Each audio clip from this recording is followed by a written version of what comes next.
Hello dear student, are के classes में आपका हार्दिक स्वागत है। आज की इस वीडियो में हम 11वीं कक्षा के ये 11th मैथ का जो पेपर हुआ है उसका पूरा संपूर्ण हल प्राप्त करेंगे।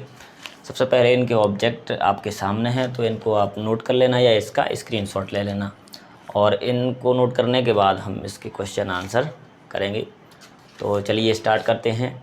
अब देखिए क्वेश्चन नंबर पहला, सही विकल्प। तो इसके मैंने आंसर लिख दिए हैं। जैसे पहले का आंसर होगा सी, दूसरे का आंसर होगा बी, तीसरे का आंसर होगा बी, चौथे का आंसर होगा सी, पांचवें का आंसर होगा सी। इसी प्रकार क्वेश्चन नंबर दूसरा, रिक्त स्थानों की पूर्ति कीजिए। तो इसमें पहले का आंसर है सी बटे ए, दूसरे का आंसर साइन ए प्लस बी, तीसरे का आंसर 1-√2/2 हो जाएगा, चौथे का आंसर है आयोटा यानी आई से दर्शाया जाता है, पाँचवें का आंसर है 3। तो ये आपके खाली स्थान हो गए। इसके बाद क्वेश्चन नंबर तीसरा, सत्य असत्य बताना था इसमें। तो देखिए पहला सत्य, दूसरा असत्य, तीसरा असत्य, चौथा असत्य, पांचवा सत्य। तो पहला और पांचवा सत्य है, बाकी 3 इसमें असत्य हैं, दूसरा, तीसरा और चौथा। इसके बाद क्वेश्चन नंबर चौथा, सही जोड़ियों का मिलान करना था। तो पहले का सी, दूसरे का ई, तीसरे का डी, चौथे का ए, पाँचवें का बी। तो इस प्रकार से ये आपकी जोड़ियाँ कंप्लीट हो जाती हैं। इसके बाद क्वेश्चन नंबर पाँचवा, एक शब्द या एक वाक्य में उत्तर। तो पहला 10(2x) = 2tan(x) / 1 - tan² होता है। दूसरा 2/13 - 3/13 आयोटा, ये दूसरे का आंसर है। तीसरे का PA' = 1 - PA, PA' = 1 - P।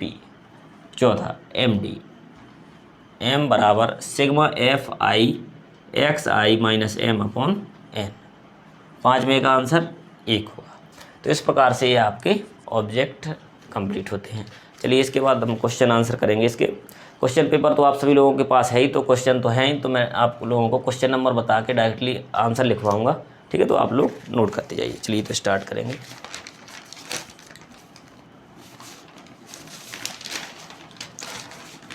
Question number 6वां,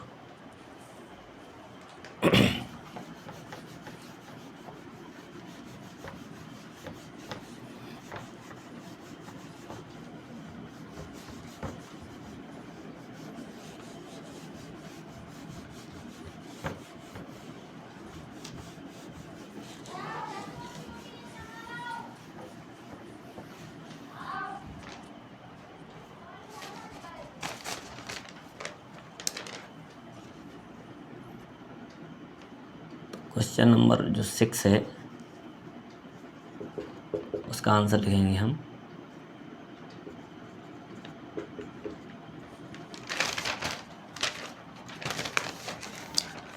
इसमें दिया है, यदि x और y दो ऐसे समुच्चय हैं कि x संघ y में 50 अवयव तथा x में 28 अवयव तथा y में 32 अवयव हों, तो x सर्वनिष्ठ y में कितने अवयव होंगे। तो जो पहले मान दिए हैं हम उनको लिख लेंगे। तो यहाँ पर हमें दिया गया है nx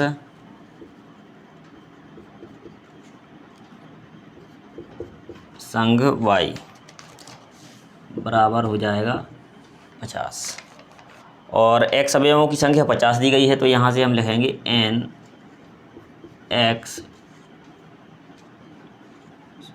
सॉरी 50 नहीं, x में अवयव कितने हैं, 28 दिए गए हैं इसमें। तो nx = 28। ny की वैल्यू कितनी है, तो ny हो जाएगा यहाँ से 32। तो nx संग y दिया है, nx दिया है और ny दिया है। हमसे पूछा क्या गया है, सर्वनिष्ठ। तो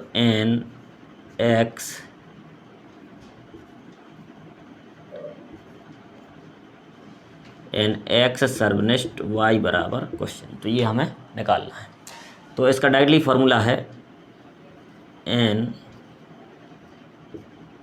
nx संग y बराबर nx plus ny plus nx सर्वनिष्ठ y। तो इस फॉर्मूले में सब मान रख देंगे हम, जितने भी मान हमें सभी दिए गए हैं। तो एन एक्स संग वाई का मान कितना है 50, तो यहाँ पर हमने रख दिया 50। एन एक्स का मान कितना है, तो यह एन एक्स बराबर है 28 प्लस एन वाई का मान कितना है 32, तो यहाँ से 32 रख दिया। ये सर्वनिष्ठ का मान हमें ज्ञात करना है। तो एक्स सर्वनिष्ठ वाई, यहाँ से इसको हम सरल कर लेते हैं। तो ये हो जाएगा 28 प्लस 32,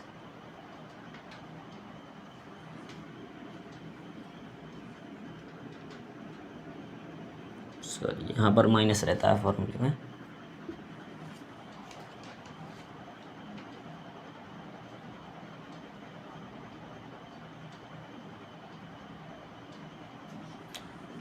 तो यहाँ पर भी माइनस होगा, इसको सरल कर लेंगे तो 50 बराबर, ये इसको सरल करेंगे तो 28 32 8 2 10 3 2 5 एक हासिल तो 6 माइनस एन एक्स संग वाई। अब इसको लाएंगे इस साइड तो ये हो जाएगा एन एक्स संग वाई प्लस का, यहाँ से 60 50 को लेगा इस साइड तो माइनस का 50 जाएगा। तो यहाँ से इसको कर लेंगे सरल, तो ये जाएगा 10। तो सर्वनिष्ठ का मान आ गया 10। तो इसमें कुछ नहीं करना है, सिंपल हमें ये फॉर्मूला लगा लेना है। तो इस प्रकार से ये सर्वनिष्ठ का मान अपने पास आ जाएगा। एन एक्स सर्वनिष्ठ वाई बराबर है 10। इसको आप नोट कर लीजिए। और अगला प्रश्न देखिए, क्वेश्चन नंबर 7।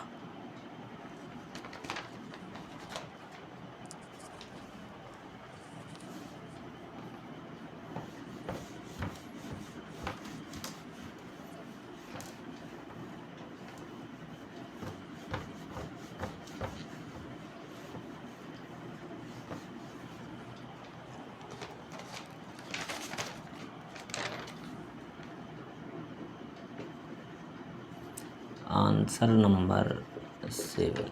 तो 7वें क्वेश्चन का आंसर इसमें हमें करना है।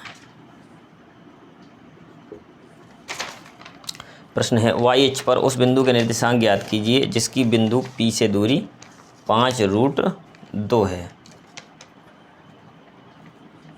अब वाई एच पर जो बिंदु होगा उसमें एक बिंदु देखिए दिया गया बिंदु P, ये हमें प्रश्न में दिया है। बिंदु P के निर्देशांक दिए गए हैं 3 -2 5, ये निर्देशांक इसमें दिए गए हैं। और वाई एच पर ये बिंदु है, तो वाई एच पर क्या होता है, एक्स और जेड निर्देशांक कैसे होंगे 0। तो वाई एच पर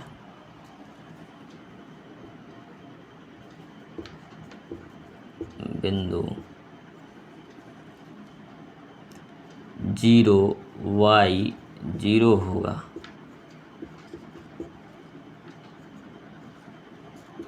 यानी इस प्रकार का एक बिंदु होगा जिसका एक्स और जेड निर्देशांक कितना होगा 0। केवल कौन सा निर्देशांक होगा, वाई निर्देशांक होगा, क्योंकि बिंदु कहाँ पे है, वाई एच पे। इसके बाद दूरी भी दी गई है, दूरी कितनी है 5√2।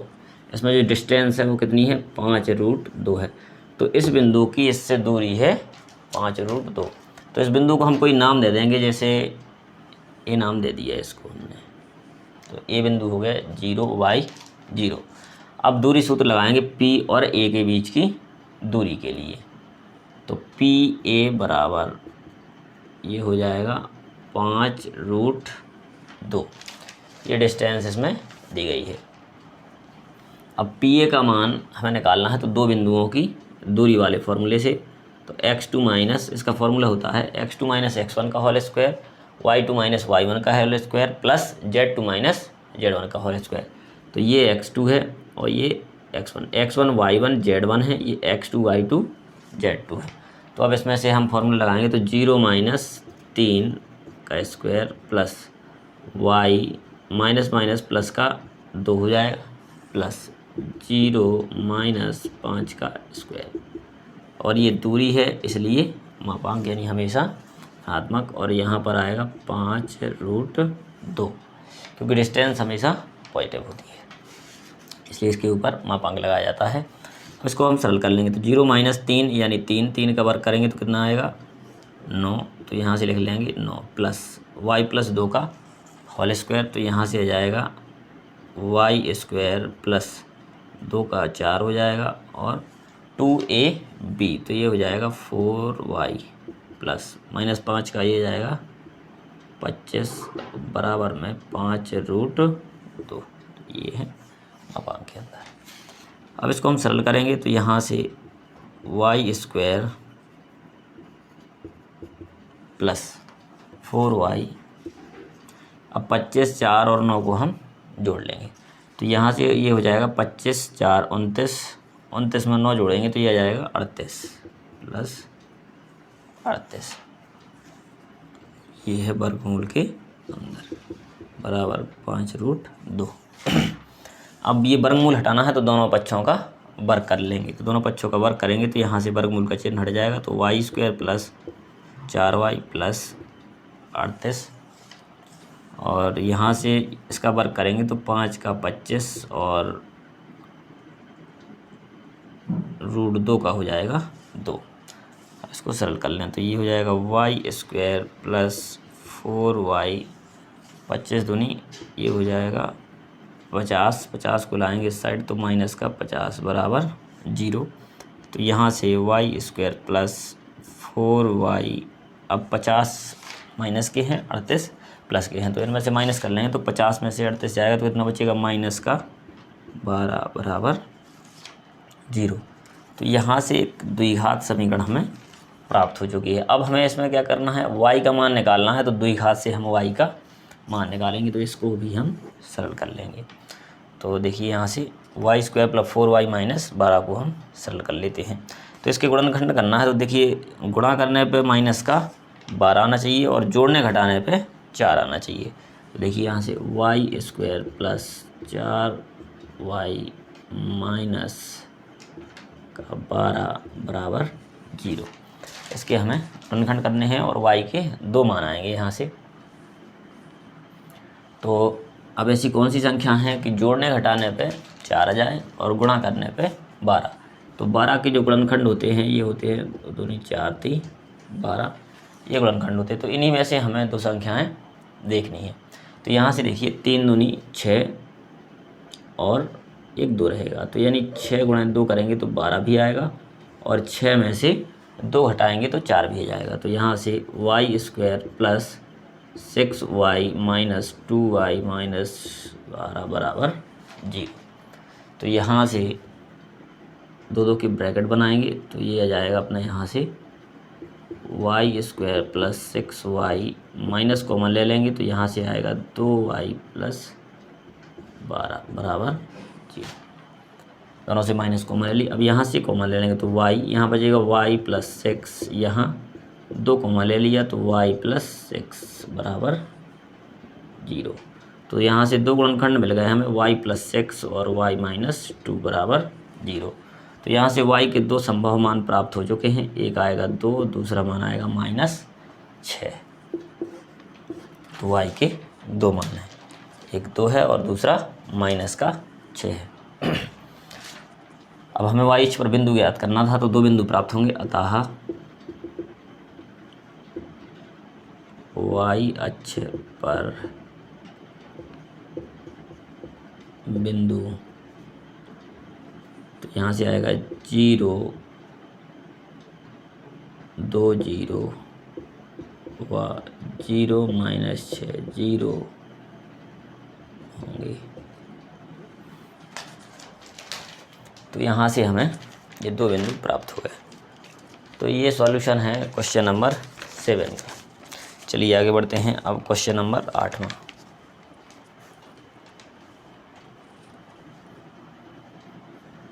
इसको आप लोग नोट कर लीजिए।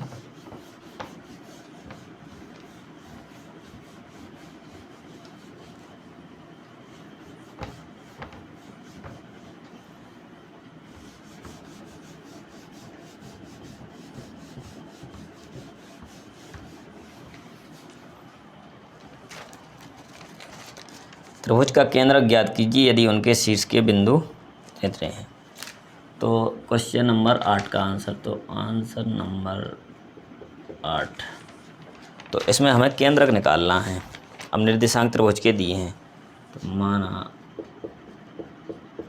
त्रिभुज ABC के निर्देशांक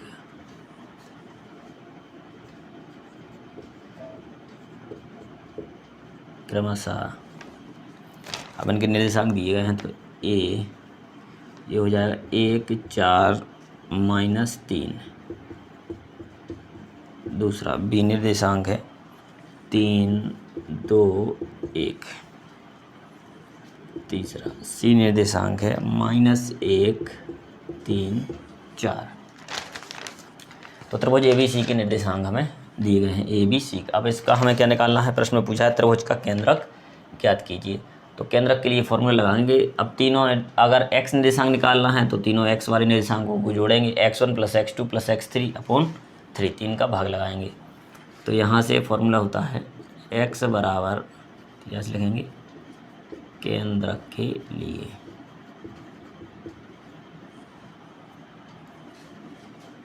तो x बराबर x1 + x2 + x3/3 होता है। अब इसमें मान रख देंगे हम, तो x1 का मान 1 + x2 3, x3 का मान -1/3। तो 1 -1 ये दोनों कैंसिल हो जाएंगे, 3/3 कितना आएगा, 1 आ जाएगा। इसके बाद y निर्देशांक, तो y बराबर y1 + y2 + y3/3 आएगा। अब y निर्देशांकों को जोड़ेंगे तो यहाँ से 4, यहाँ से 2, यहाँ से 3/3, तो ये जाएगा 4 2 6 3 9, 9/3 करेंगे, 3 3 का 9, यानी 3 आ जाएगा। इसके बाद z निर्देशांक, तो z1 + z2 + z3/3, तो यहाँ से z निर्देशांक -3 और यहाँ पर 1 और यहाँ है 4/3 लिखेंगे। तो ये हो जाएगा 4 1 5, और 5 में से हम 3 घटाएंगे, तो 5 में से 3 घटाएंगे तो 2, तो 2/3 आ जाएगा। तो इस प्रकार से x y z के निर्देशांक हमें प्राप्त हो चुके हैं। अब लिखेंगे हम केंद्रक के निर्देशांक। अतः त्रिभुज के केंद्रक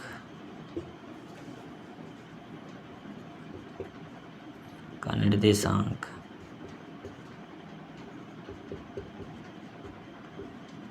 जी कितना हो जाएगा, 1 3 2/3, तो ये इसका आंसर हो जाएगा।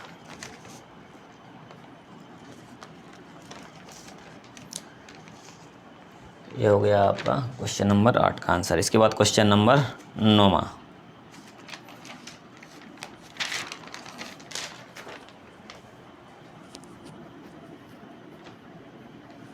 इसको नोट कर लीजिए।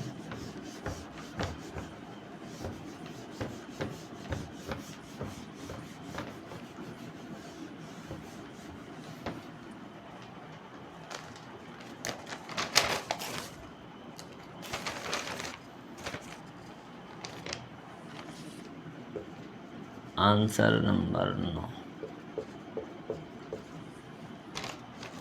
तो प्रश्न है limit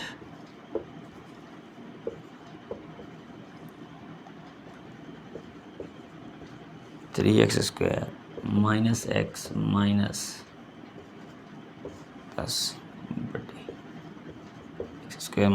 4) x tends to 2। Limit दो दी गई है इसमें। तो अब सबसे पहले इसमें क्या करते हैं, हम लिमिट रख के देखते हैं। लिमिट हम अंश में रखेंगे, हर में रखेंगे, तो ये 0/0 की फॉर्म में आएगा, जो कि क्या है, एक अनिर्धार रूप है। अनिर्धार रूप है तो इसको हम अन्य तरीके से सॉल्व करेंगे। अब देखिए यहाँ हर में तो फॉर्मूला लग जाएगा, a² - b² और अंश क्या कर लेंगे, गुणनखंड। तो 2 गुणनखंडों में से एक गुणनखंड इसका कैंसिल हो जाएगा। तो चलिए स्टार्ट करते हैं। तो यहाँ से लिमिट x टेंस टू 2, इसके गुणनखंड करना है, तो गुणा करने पे कितना चाहिए, 3 × 10 यानी -30, और जोड़ने घटाने पे -1 आना चाहिए। तो हम यहाँ से देखते हैं कि 30 के गुणनखंड 6 × 5 = 30 और -6 प्लस 1 माइनस 1 भी आ जाएगा आसानी से। तो यहाँ से हम लिखेंगे 3x² minus 6x plus 5x minus 10 बटे में x² माइनस 4 को लिखेंगे 2 की घात 2, तो a² माइनस b² बन जाएगा हर में। तो यहाँ से लिमिट x टेंस टू 2, उसके बाद इसके हम कॉमन ले लेंगे जितना भी मिल रहा है। इन दोनों में क्या कॉमन है 3x, तो यहाँ बचेगा x माइनस 2, और यहाँ से 5 कॉमन है तो यहाँ भी x माइनस 2 बटे में a माइनस b और a plus b, a² minus b² वाला फॉर्मूला लग गया। इसके बाद यहाँ से x माइनस 2 हम ले लेंगे कॉमन, तो लिमिट x टेंस टू 2, ये x माइनस 2 कॉमन ले लिया तो यहाँ बचेगा 3x प्लस 5 अपॉन में x माइनस 2x प्लस 2। तो यहाँ से x माइनस 2 से x माइनस 2 कैंसिल हो जाएगा, यहाँ बचेगा x tends to 3x plus 5 upon में x प्लस 2। अब इसमें हमें क्या करना है, x की वैल्यू रख लेंगे यहाँ पे। तो x की वैल्यू रख दीजिए यहाँ पे, तो कितना x की जगह आप कितना रखेंगे 2, तो यहाँ से आएगा 3 गुणे 2 प्लस 5 बटे में 2 प्लस 2, इसको सरल कर लीजिए, 3 दूनी 6 5 11, 2 प्लस 2 4, तो ये इसका आंसर हो जाएगा। तो ये हो गया क्वेश्चन नंबर 9 का आंसर। अब इसके बाद 10वां क्वेश्चन, आदर्श माध्य के 3 गुण लिखिए। तो इसमें हमें आदर्श माध्य के 3 गुणों के बारे में लिखना है।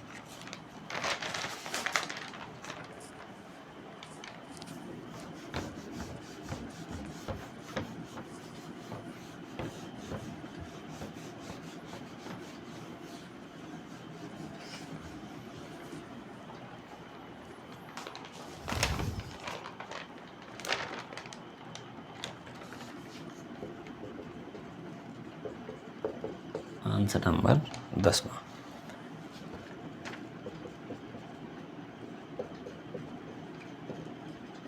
आदर्श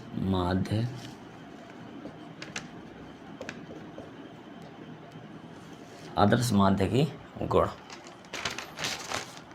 तो आदर्श माध्य के गुण लिखना है, प्रश्न में 3 गुण लिखना है कोई भी। तो पहला, माध्य स्पष्ट तथा स्थिर होना चाहिए। माध्य स्पष्ट तथा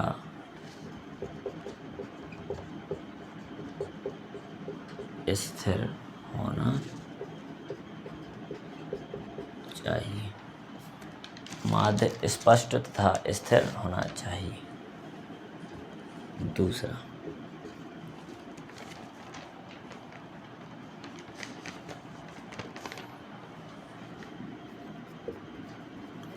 माध्य समग्र का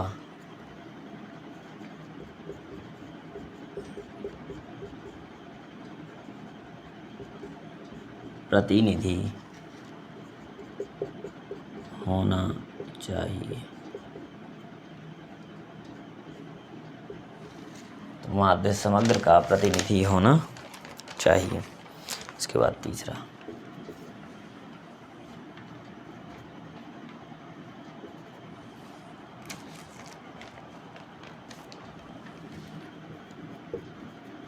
माध्य निकालने तथा समझने में आसान होना चाहिए।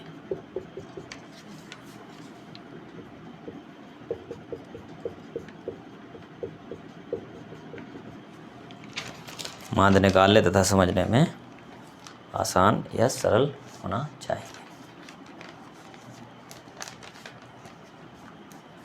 तो इस प्रकार से ये हमने लिख लिए आदर्श माध्य के गुण। तो ये हो गया प्रश्न नंबर 10वां।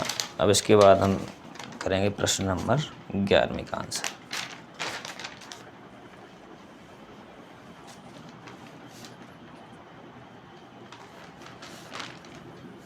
इसको नोट कर लीजिए।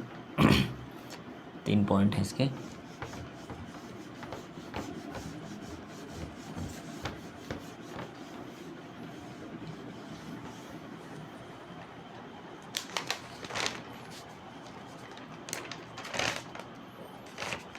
क्वेश्चन नंबर 11 का answer,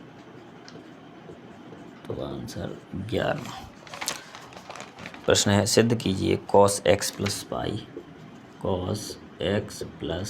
pi into cos minus x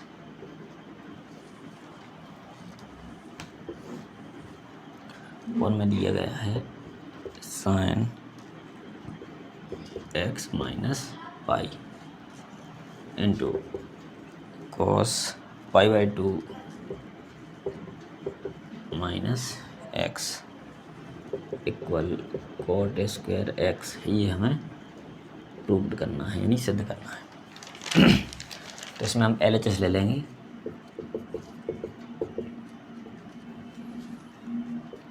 cos x plus pi into cos minus x upon में sin x minus pi into cos pi by 2 minus x. अब इसको हम सरल करेंगे। इसमें फॉर्मूला देखिए, cos x प्लस पाई है, तो एक फॉर्मूला बनेगा यहाँ पर कौन सा, cos 180 प्लस थीटा। ये क्या होता है,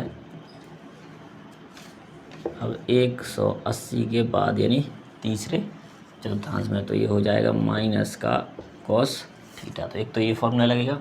दूसरा यहाँ पे sin x माइनस पाई, तो अब x माइनस पाई है तो इसको हम लिख सकते हैं sin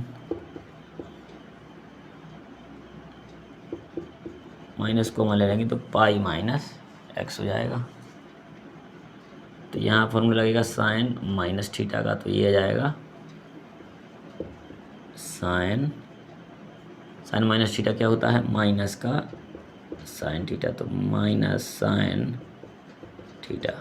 अब यहाँ से फिर से फॉर्मूला लगेगा sin 180 माइनस थीटा, तो 180 माइनस थीटा लगाएंगे तो कहाँ रहेंगे, दूसरे चतुर्थांश में। दूसरे चतुर्थांश में रहेंगे तो साइन कैसा होता है, धनात्मक, तो यहाँ से जाएगा sin x।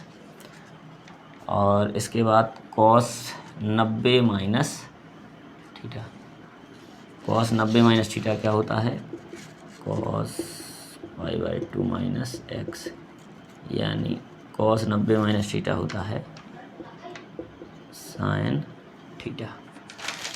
तो यहाँ से sin x लिख लिया।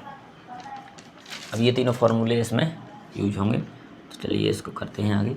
तो cos, इसको लिख लिया हमने pi plus x into cos minus theta. cos minus theta होता है cos थीटा, जहाँ कहता हूँ, तो cos माइनस एक्स है तो इसका हो जाएगा cos एक्स बटे में sin माइनस को मन ले लेंगे तो यहाँ आ जाएगा pi minus x into cos 90 minus theta होता है sin थीटा, तो थीटा की जगह पे x है तो यहाँ भी x, cos 90 माइनस एक्स बराबर sin x हो जाएगा। अब यहाँ से cos 180 प्लस थीटा होता है माइनस का cos x बटे में यहाँ से साइन, और ये पूरा माइनस का है तो साइन माइनस थीटा होता है माइनस का साइन थीटा, तो sine pi minus x into sine x. ये माइनस से माइनस दोनों कैंसिल हो जाएंगे, तो यहाँ आ जाएगा cos x into cos x। यहाँ से साइन 180 माइनस थीटा होता है साइन थीटा, और यहाँ साइन एक्स क्या होता है, cos बटे साइन होता है cot x, और ये cos बटे साइन ये भी cot x, तो cot का cot से गुणा करेंगे तो ये जाएगा cot स्क्वायर x।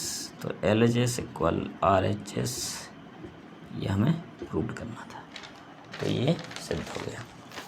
ये हो गया क्वेश्चन नंबर आपका 11। आप करेंगे क्वेश्चन नंबर 12।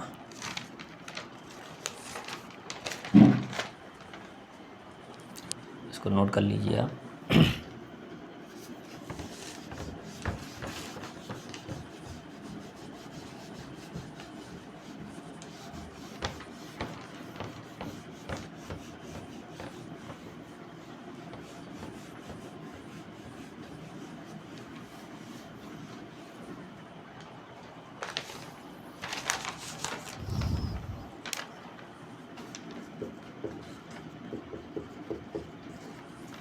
क्वेश्चन नंबर 12 का सॉल्यूशन। तो प्रश्न है, यदि x प्लस आयोटा y बराबर 1 प्लस आयोटा 4 माइनस 3 आयोटा हो तो x और y के मान ज्ञात कीजिए। तो इस प्रश्न में हमें x और y के मान ज्ञात करना है। अब ये दी गई है, यहाँ भी समस्या संख्या और यहाँ भी। तो अब इसमें हमें क्या करना है, इस दाएं साइड वाले कोष्टकों को सरल करेंगे और वास्तविक भाग की तुलना वास्तविक भाग से करेंगे और काल्पनिक भाग की तुलना काल्पनिक भाग से। तो यहाँ से x प्लस आयोटा y बराबर 1 का गुणा 4 से करेंगे तो 4, 1 का माइनस 3 आयोटा से, तो यहाँ से माइनस 3 आयोटा। अब आयोटा का करेंगे 4 से, तो यहाँ से आएगा 4 आयोटा। आयोटा का इससे तो माइनस 3 आयोटा का आयोटा से होगा, तो ये आएगा आयोटा स्क्वायर। अब इसको सरल कर लेंगे तो x प्लस आयोटा y बराबर ये 4 में से 3 जाएगा, तो यहाँ बचेगा प्लस का आयोटा और यहाँ आएगा माइनस 3, ये हो कहते हैं, और यहाँ से आयोटा स्क्वायर का मान होता है -1। तो x प्लस आयोटा y बराबर 4 प्लस आयोटा, ये माइनस माइनस प्लस का 3 हो जाएगा। अब यहाँ से आ जाएगा x प्लस आयोटा y बराबर 4 प्लस 3 हो जाएगा 7 प्लस आयोटा। अब वास्तविक भाग की तुलना वास्तविक से और काल्पनिक की तुलना काल्पनिक से करेंगे। तो यहाँ वास्तविक भाग x है, तो यहाँ लिखेंगे तुलना करने पर x की वैल्यू कितनी आ जाएगी 7, तो x बराबर 7 और आयोटा का गुणांक यहाँ y है, यहाँ आयोटा का गुणांक कुछ नहीं है, तो कितना होगा 1, तो y बराबर 1 हो जाएगा। तो ये x और y के मान आ गए जो हमें इस प्रश्न में ज्ञात करने थे।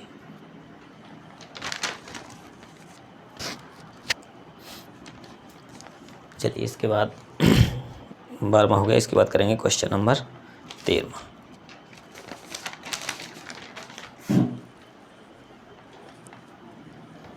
इसको नोट कर लीजिए।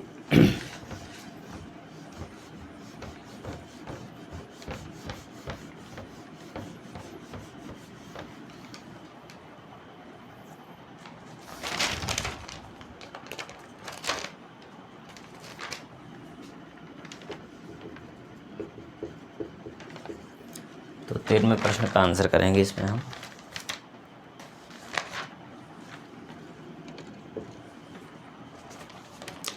एजुकेशन शब्द के अक्षरों से कितने अर्थहीन या अर्थपूर्ण शब्दों की रचना की जा सकती है जबकि व्यंजन एवं स्वर एक साथ रहते हैं? तो शब्द दिया है एजुकेशन।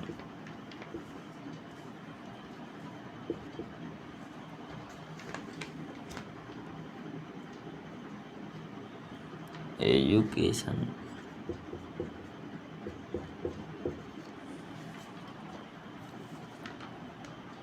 तो एजुकेशन में कुल अक्षर कितने हैं?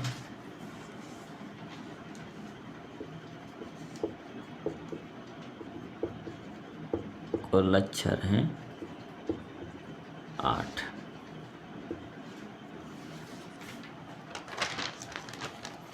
अब इसमें कहा कि स्वरों को साथ रखना है और व्यंजनों को भी एक साथ रखना है। तो स्वर कौन सा है? ई,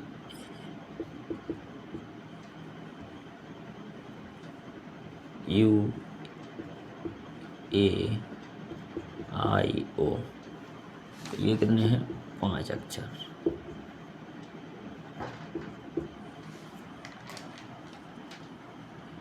5 अक्षर स्वरों की। इसके बाद व्यंजन, तो व्यंजन है इसमें डी सी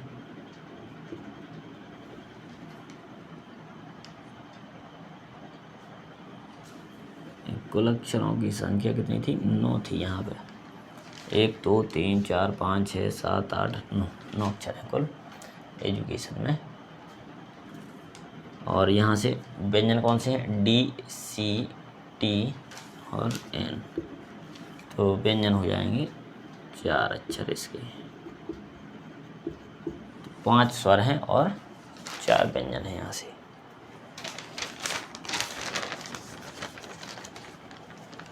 अब हमसे पूछा गया है कि एजुकेशन शब्द के अक्षरों से कितने अर्थहीन या अर्थपूर्ण शब्दों की रचना की जा सकती है। तो हमें ये इसमें ज्ञात करना है कितने शब्द बनते हैं। तो देखिए 5 स्वर हैं, तो 5 स्वरों को व्यवस्थित करने के तरीकों की संख्या कितनी होगी, या क्रमचयों की संख्या फैक्टोरियल 5, और 5 व्यंजन के क्रमचयों की संख्या होगी फैक्टोरियल 4। 4 व्यंजन हैं तो फैक्टोरियल 4, और 5 स्वर हैं तो फैक्टोरियल 5। अब स्वरों का एक गट्ठा बना दिया जाए और व्यंजन का एक गट्ठा बना दिया जाए तो टोटल गट्ठे कितने हो गए? 2। तो यानी ये दोनों ही एक दूसरे में बदल सकते हैं कि यानी पहले स्वर होंगे तो बाद में व्यंजन, या फिर ये हो सकता है पहले व्यंजन बाद में स्वर होंगे। तो यहाँ से हम लिखेंगे स्वर के क्रमचयों की संख्या फैक्टोरियल 5, और यहाँ से व्यंजन के क्रमचयों की संख्या वैसे ही तो कितना हो जाएगा? फैक्टोरियल 4। और अब स्वर और व्यंजन 2 प्रकार से बदल सकते हैं तो फैक्टोरियल 2। तो आप लिखेंगे यहाँ से कुल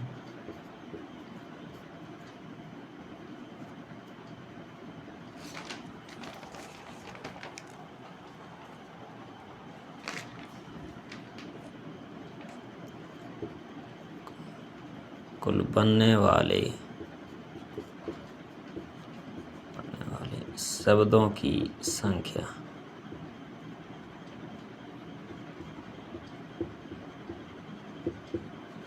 कुल बनने वाले शब्दों की संख्या, तो factorial 5 into factorial 4 into factorial 2। 5 स्वर हैं तो ये 5 फैक्टोरियल 5 प्रकार से व्यवस्थित होंगे, और व्यंजन कितने हैं? 4, तो ये फैक्टोरियल 4 प्रकार से व्यवस्थित होंगे। और जो स्वर व्यंजन हैं आपस में फैक्टोरियल 2 प्रकार से बदल सकते हैं, तो फैक्टोरियल 2 का गुणा। इसको हम सरल कर लेंगे तो फैक्टोरियल 5 का मान हो जाएगा 5 4 3 2 1। फैक्टोरियल 4 का हो जाएगा 4 3 2 1। फैक्टोरियल 2 का 2 गुणा 1 होगा तो 2 लिख लेंगे। तो यहाँ से आएगा 5 को 20 30 60 दूनी 120 इंटू 4 3 12 दूनी 24, और 2 का 1 से 2।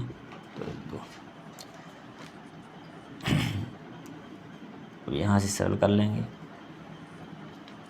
तो गुणा कर लेना। तो यहाँ से आ जाएगा 120 गुणे 24 दूनी हो जाएगा 48, और 120 का इसमें करना है गुणा। तो यहाँ पर 0 वैसे ही।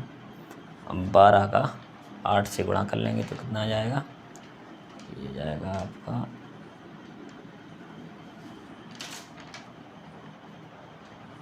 16 यानी 126। तो 12 गुणे 48,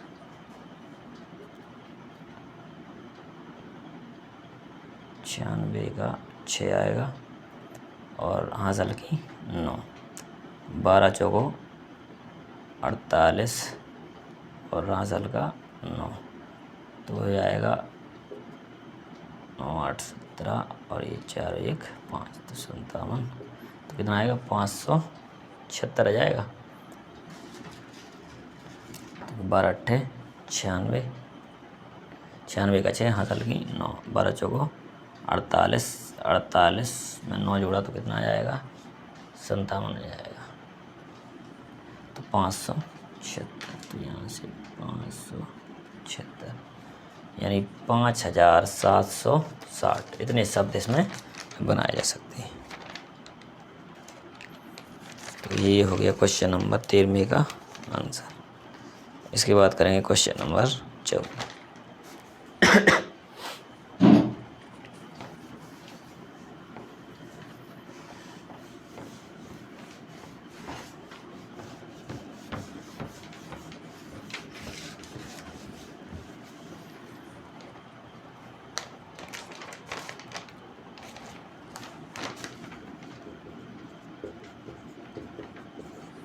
आंसर नंबर 14, समांतर रेखाएं 3x + 4y = 5 तथा 6x + 8y = 45 के बीच की दूरी ज्ञात करो। तो दो समांतर रेखाएं दी गई हैं, इनके बीच की दूरी हमें ज्ञात करना है। तो रेखाएं लिख लेंगे, रेखाएं दी गई हैं तो यहाँ से लिखेंगे दी गई रेखाएं,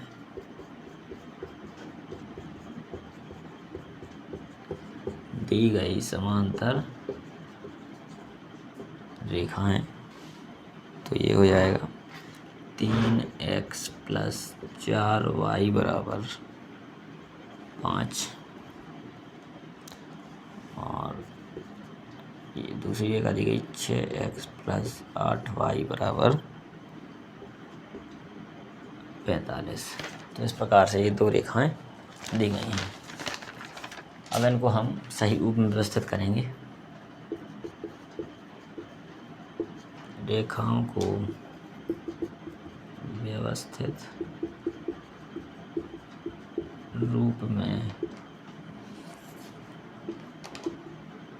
लिखने पर तो ये हो जाएगा 3x + 4y, 5 को इस साइड लाएंगे तो -5 बराबर में 0।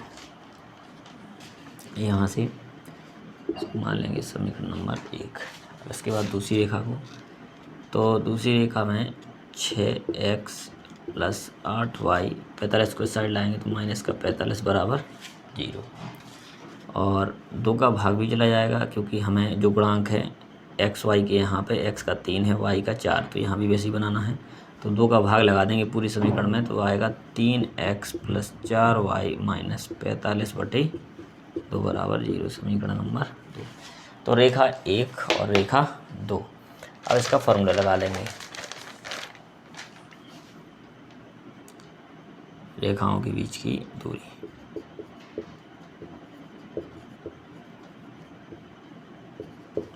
दो रेखाओं के बीच की दूरी, तो इसका फॉर्मूला होता है C1 - C2 और अपॉन में होता है a² + b² मापांक के अंदर। तो यहाँ से C1 और C2 जो होते हैं अचर, जैसे यहाँ कितना है 5, तो C1 का मान -5 और C2 का है -45/2 बटे में a² b²। तो ये a का मान 3 है और b का मान 4 है, तो 3 का स्क्वायर + 4 का स्क्वायर।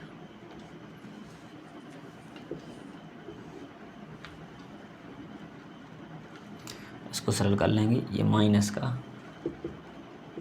5 और ये माइनस प्लस का 45/2 हो जाएगा बटे में 3 का वर्ग 9 और 4 का 16, 16 और 9 ये हो जाएगा 25√। इसका एलसीएम ले लेंगे तो 5 दूनी 10, तो 45 में से 10 जाएंगे तो 35/2 आएगा और इसके बटे में 25 का वर्गमूल 5, तो ये आएगा 35/2 गुणे 1/5। तो यहाँ से आ जाएगा 5 × 7 = 35, तो यहाँ 7 बचेगा और यहाँ पे 2, तो ये आंसर आ जाएगा। दोनों रेखाओं के बीच की दूरी 7/2, ये आंसर है इसका।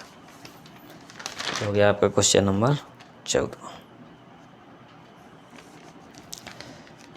तो आज के लिए इतना ही। अब इस वीडियो में 14 प्रश्न हो चुके हैं, बाकी जो बचे हुए प्रश्न हैं इसका मैं दूसरा वीडियो बना दूंगा, क्योंकि वीडियो बहुत लंबा हो जाएगा, बहुत ज़्यादा समय लगेगा इसमें।